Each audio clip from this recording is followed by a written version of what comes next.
Welcome to Bed Crime Stories podcast. I'm your host, T. If you like all things true crime, if you like it delivered in a peaceful, tranquil manner, if you like it clear and concise without drama, then I highly recommend you subscribe. And if you like what you hear, please smash the like button. It's a free way you can help. And now, without further ado, let's dig in. Well, hello there. Good evening, good afternoon, good morning, wherever you guys are. I want to talk once again about the Sebastian Rogers case. First, let me tell you that I communicated with Seth Rogers' sister, and she said that Seth did not go to Memphis yesterday after hearing about the bone. So the creator who said that happened, according to Seth's sister, is incorrect. Can I just interject that I am having quite the morning? I'm sorry to put it here. I should have interjected earlier. My husband was just diagnosed with COVID. So for those of you who are concerned about COVID, it seems like there's an outbreak going around because when I went to Walgreens, they were out of COVID tests and they were also out of that Paxlovid stuff. I'm not here to debate COVID, so if you want to debate it, don't leave me any comments. I just want anybody out there with a weak immune system to be aware. Back to Sebastian Rogers. 15-year-old Sebastian Rogers has been missing for nearly 4 months now. According to recent research, as an autistic child who also suffered from chromosomal deletion syndrome, Sebastion was at an increased risk of maltreatment. A white paper titled Homicide Incidents Involving Children with Autism Spectrum Disorder as Victims in the United States News Media 2000 to 2019 states that between this period in the U.S., of 52 victims studied, 90.4% were male. They ranged in age from 2 to 20 years old. Parents and other caregivers accounted for 63.5% and 13.5%, respectively, of the perpetrators. So again, this white paper is talking about 52 children with autism spectrum disorder who died between 2000 and 2019 of homicide committed either by a parent or another caregiver. Most of these young men were done in by gunshot wounds. This was followed by drowning, then hands around the neck, if you know what I mean.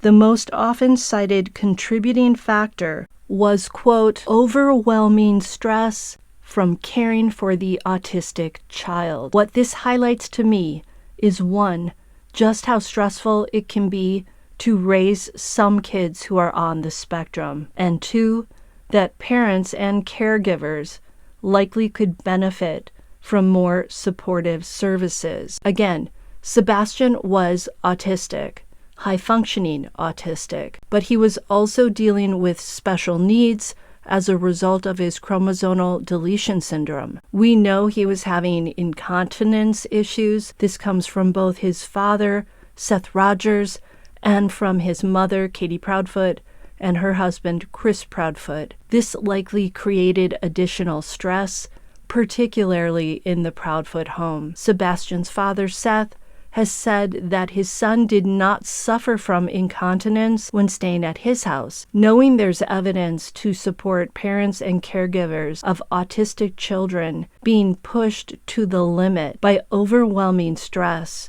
to the point of sometimes doing their child in, makes it seem plausible that Sebastian's primary caretaker, his mother Katie, might have found herself stressed out dealing with Sebastian's problems. Combine that with a husband with a violent temper, allegedly, and a track record of giving Katie ultimatums.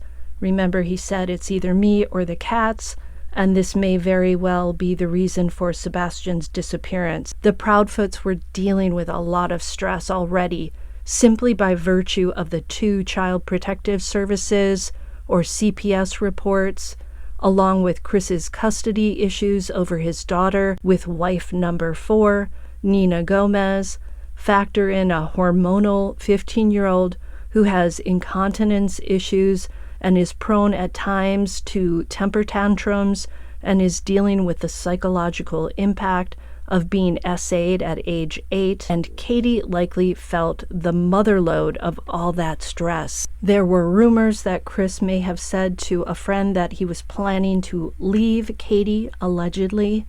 Katie may have felt concerned about losing her husband and finding herself alone with Sebastion and all his problems. According to the white paper, parents of kids with autism face unique challenges, and the challenges increase as the child grows older. These challenges include emotional and intense financial demands.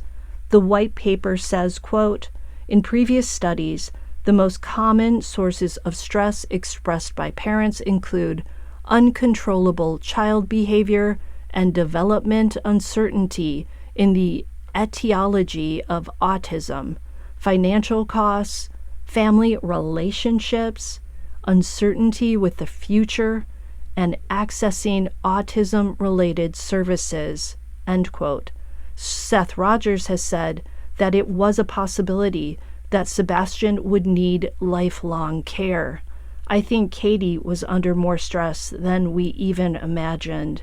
Seth has said that in the past she's had issues with alcohol abuse, allegedly. We know that Katie comes from a very dysfunctional and abusive family.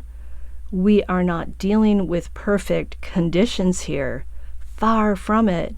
You have a mother likely under intense stress from dealing with Sebastion's issues, maybe his acting out post the SA.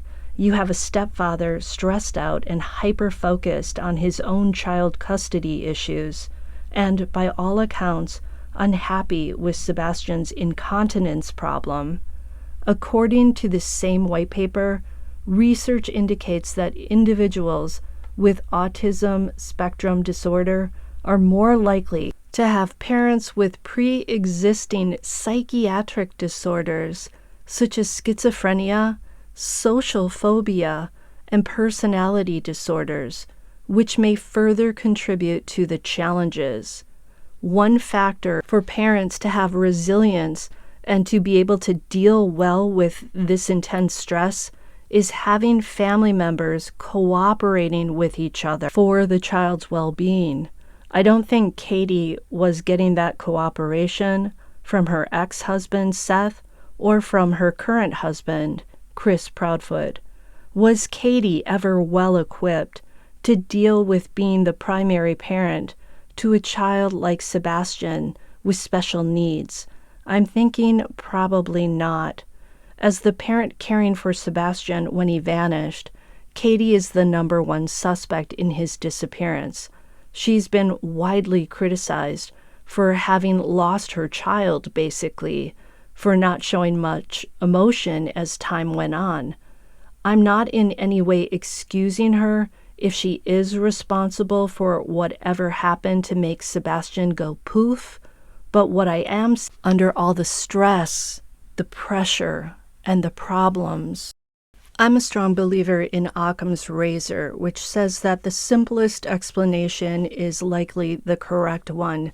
With all these problems in Sebastion's home, in his sphere, with his parents, with his bio dad, with his bio mom, and his stepfather, I still say we don't need to look further than the Proudfoot home to find the reason that Sebastion disappeared. And I thought it was important to share with you guys that there is a connection between some kids who are autistic and homicide by either a parent or another caregiver. By the way, there's no word about that bone that was found yesterday. I keep looking. I don't know how long it's going to take. I did find it interesting yesterday to learn that it was crane operators working on a parking lot over at St. Jude's who unearthed this bone. We know that Sebastian's stepfather, Chris, was working over there at St. Jude's and that he was operating a crane. Personally, I don't think that bone's going to be connected to the case in any way, But it sure is ironic, isn't it? And it sure is a coincidence, isn't it? By the way, did you see the photo that I published yesterday? It shows Katie Proudfoot eating out in a restaurant in Hendersonville, and it appears that there's a child sitting next to her. A lot of people were thinking that that is Faith. I'm not sure if it is, but it's interesting that she is not hiding out. She is willing to go out and eat in restaurants, even with all the pressure and the criticism. So that's all for now, and I'll see you next time on Bed Crime Stories. Hey, if you learned something here, please smash that like button, please subscribe, and please consider supporting the channel with a membership, a Patreon membership, or a one-time donation. See you next time.